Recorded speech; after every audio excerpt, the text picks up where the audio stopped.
Milhares de veículos devem trafegar pelas rodovias que cortam a nossa região nesse feriado de Corpus Christi, e isso aumenta a possibilidade de acontecer um acidente de trânsito. É claro que nós desejamos que você nunca passe por isso, mas caso isso venha a acontecer, você sabe quais são os passos necessários para correr atrás do prejuízo? Para esclarecer essas dúvidas, eu converso agora com o advogado Dr. Marcos Gomes. Marcos, bom dia, obrigado pela sua participação. Suponhamos que durante esse feriado prolongado, o motorista se envolva em um acidente. Quais são as ações imediatas que devem ser tomadas? A primeira coisa que o motorista deve fazer é se preocupar com as provas. No momento de ansiedade, de nervosismo, ninguém está preocupado em demonstrar como é que se deu o acidente, como é que ocorreu.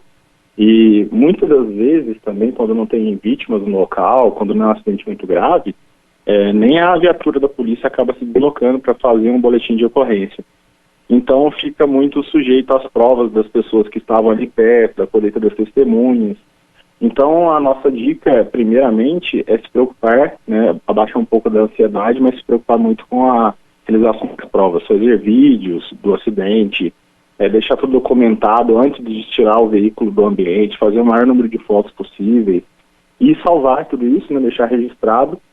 Principalmente se existe algum tipo de agressão verbal das partes que ficam nesse momento um pouco mais acaloradas, para que depois, caso a parte não venha pagar, que você possa ali acionar um seguro, ter uma prova para demonstrar para o seguro, ou mesmo até ter uma prova contra outra parte, caso você não tenha seguro. Ok, as principais rodovias da nossa região são administradas por concessionárias, que inclusive cobram pedágio para mantê-las em bom estado. Se o acidente for motivado por uma falha de sinalização ou por uma má condição na estrada, como o motorista deve acionar a justiça contra a concessionária e como que ela deve prestar o atendimento com o guincho?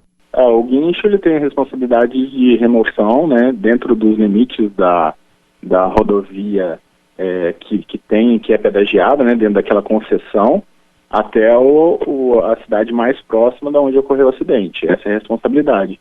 E é muito importante também você entender que às vezes o acidente que foi causado, ele foi causado por uma má condição de conservação da rodovia, uma má sinalização.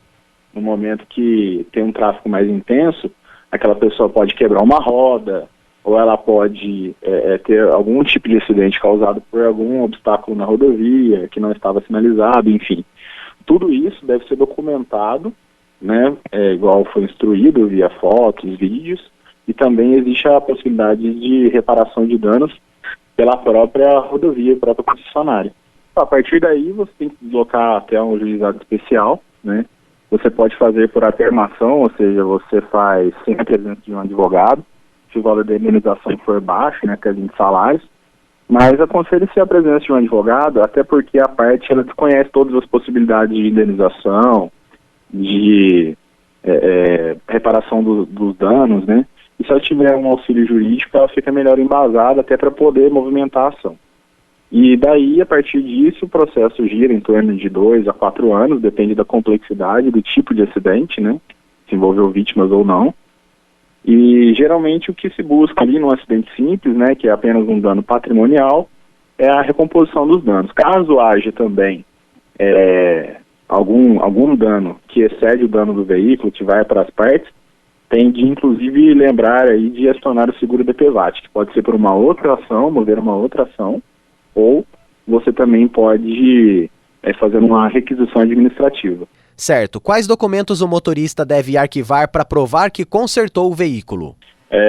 Bom, primeiramente falando sobre a questão dos orçamentos, quando você vai promover a reparação de um veículo, você tem que pegar 3 orçamentos, ou seja, um orçamento que seja um orçamento imparcial, geralmente feito numa concessionária. Depois você faria um segundo orçamento em uma oficina da sua confiança, e um terceiro orçamento em uma oficina de confiança ou do juízo, caso exista, um perito judicial, mecânico judicial, ou, caso não houver, você também pode fazer uma que for de segurança da própria seguradora, daquela confiança da seguradora. Também existe a possibilidade de você fazer um boletim de ocorrência, quando você vai preencher ele, já mudando de assunto, seria sobre como você vai escrever isso, como vai ser a redação. Então, primeiramente, indicar como é que estava a avaliação do veículo antes de ocorrer o acidente, né? É muito legal você conseguir redigir ali todos os passo a passo de toda a trajetória, né?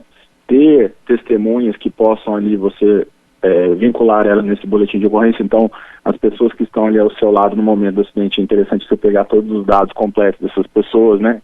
CPF, RG, nome completo, endereço. E, principalmente, no momento que você vai preencher esse documento do boletim, você ter ali a tranquilidade de fazer uma revisão da dinâmica do acidente. O que seria isso? Contar as etapas, passo a passo, de como se deu o acidente, até para que você consiga vincular o responsável. E como, na maioria dos casos, não tem a presença ali de uma autoridade, aquilo que você escrever no boletim de ocorrência, que vai ser redigido pela própria pessoa que teve o acidente, vai acabar sendo validado pelas provas que ela vai conseguir vincular e produzir em uma determinada audiência. Ok, obrigado pelas informações. E nós ouvimos o advogado Dr. Marcos Gomes. Natan Cortes, pro Jornal da Ótima.